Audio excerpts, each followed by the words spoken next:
This looks great. This is cool. Very, very inviting. Interesting stuff here. Okay.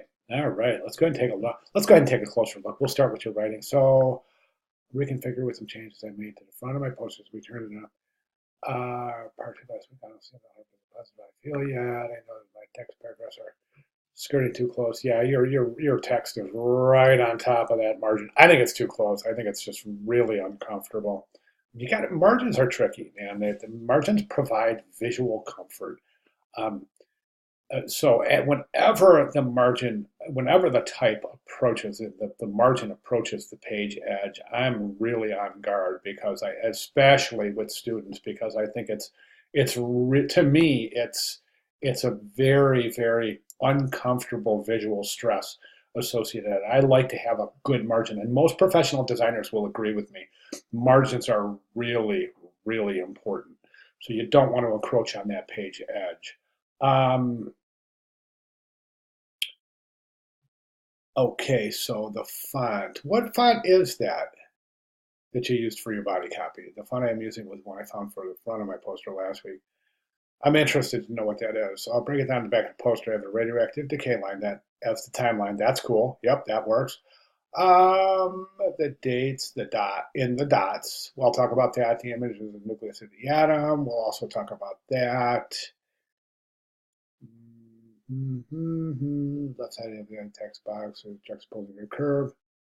Left side of the screen. That is an unusual configuration right there. I want to talk about what's going on over here because I think it's adding a lot of fragmentation to the um, composition by virtue of shapes, unusual shapes caused by the convergence of these curved lines. I'm going to talk about that in a second. Let's see what you think about that. And then any feedback, it's appreciated. PNG. Yeah, because now you're gun shy because of what happened last week.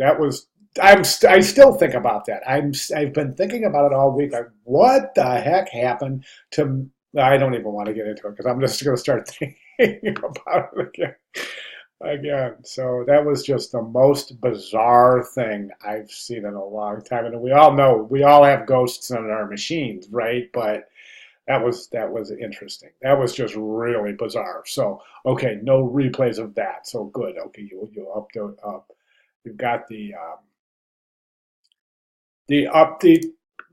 file up. It loaded up perfectly here. So no worries, right? I want to get that down into the windows. So we're going to take a closer look here.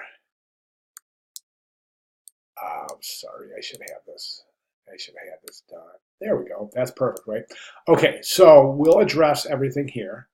And let's go ahead and take a look. Now, the first thing I mentioned was talking about these shapes right here, because there are some very unusual shapes. Now, whenever you are introducing design elements into a composition, you want to really be careful. You want to really pay attention to the counter space and the other shapes that are forced to be created with um, the addition of different design elements. So, for example, I'm talking about this space, this negative space right here, almost looks like a fang, doesn't it? It comes down to a really sharp point right there. That's a really unusual shape right there. And I think it's uncomfortable. I do. It comes down, it's very sharp, almost looks like it's sharp.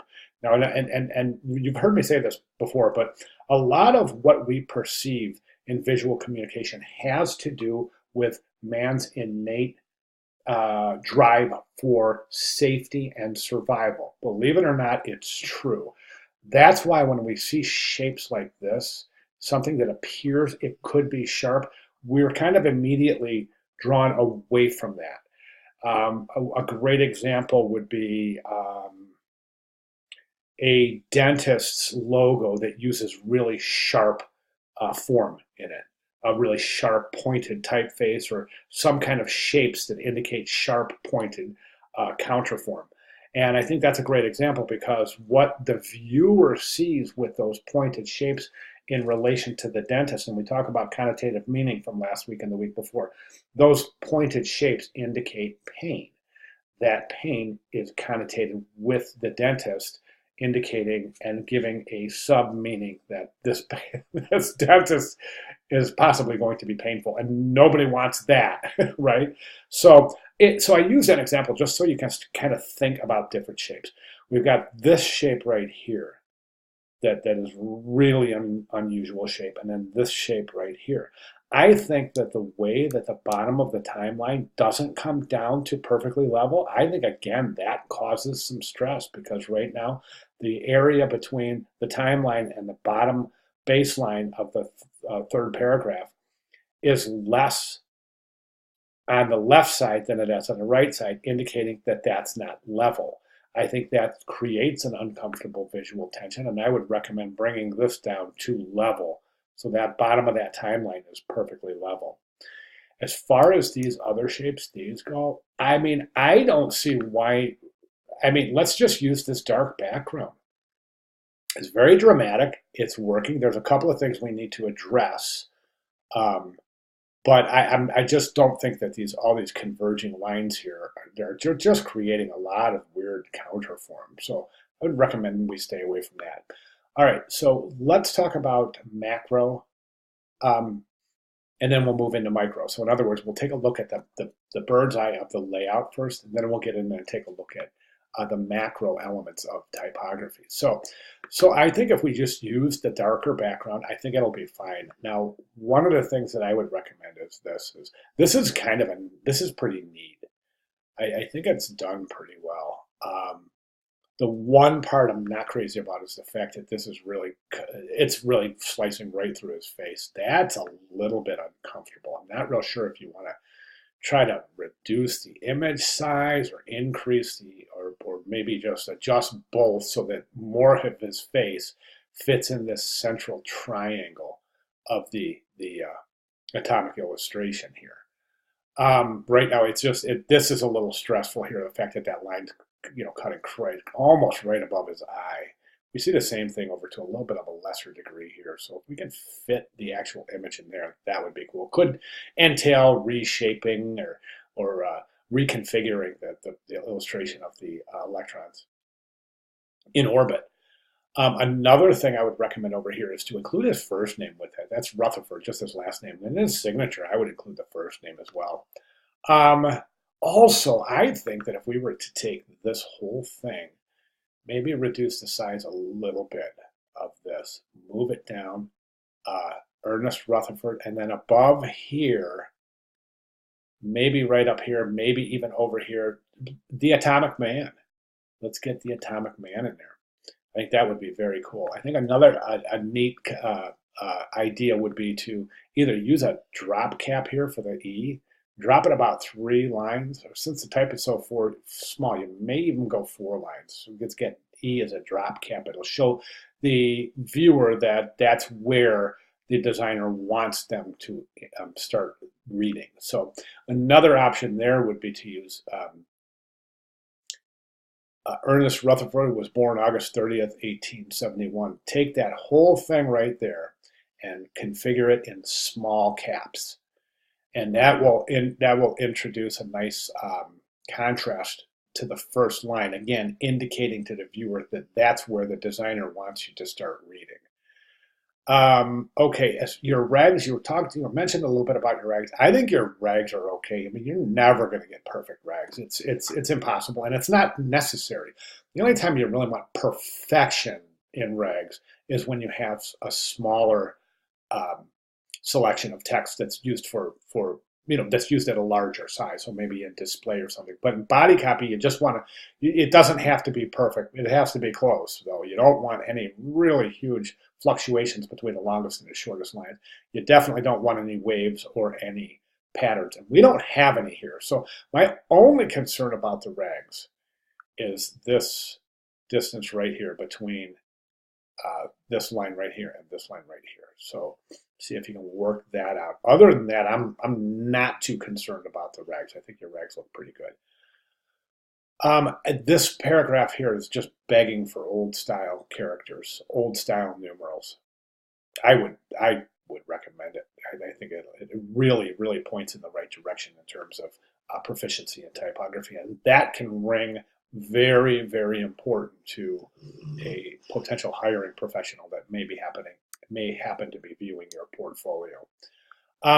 Okay, so as we can see right now, I think this is set up in kind of a monochromatic palette, and I think that the lack of contrast therein is impeding the readability of the words on the page. So a couple of recommendations here. Now, this is creating a pretty severe visual vibration. And what visual vibration, as we have learned, is it's the hue and value of this blue on the background. It's creating extreme contrast, and that extreme contrast in conjunction with the monochromatic nature of the two is creating a visual vibration. My recommendation for the type here is to increase the point size. Use a sans serif typeface. I would even consider changing the color to not white, because white's going to advance too much, but white with just a small percentage of gray in it. You could also even experiment with white with a small percentage of blue in it. And what that's going to do is pure white is just going to advance too much in the composition. It's not going to have a good symbiotic relationship between type and image. So we got to pull some contrast there. And also, these are really difficult to read, again, because of the contrast therein. So you may, again, consider white there. I think right now, the relationship of the dots on the timeline to the years is the years look like they're really crammed in there. Great job using old style characters there, but I would increase the size of the circles just to be able to fit the type in there. Now, boy, I'm wondering if we didn't take this red and use red for the circles of the timeline. I don't know if that would impede any kind of established meaning, because I don't know that much about chemistry. But I know this is the decay, and I know this is the electron orbit. So I'm just wondering if we could take the red and incorporate that into the circles in the timeline. That will create some wonderful continuation of color, and it will really bring that palette into it'll engage the palette also with the front of the poster, as well as you have used that little illustration in the front of the poster. Okay, a couple of other minor comments. This is centered while these are all left aligned. This is not capitalized while the rest of them are. So you definitely want to go through this and really, really pay attention here. You may consider, for consistency, establishing a consistent width for your type. So for example, this type block here is wider than this type block. This type block here is wider than this type block. So it may entail rewording some of the entries in your timeline, but so be it, right? So anyway, those are my recommendations. And I think if you have any questions at all, I think, look, the important thing here, Ren, is your typography is good. It is a class in typography, but of course we're converging several other different areas in design in with typography, and that's how you learn, right? So the typography is good. The typography is solid for the most part. So we're looking at some configuration changes in layout and some other recommendations there. Listen, if you have any questions, comments, concerns, or if you would like me to clarify anything at all, please let me know. All right? Thank you very much.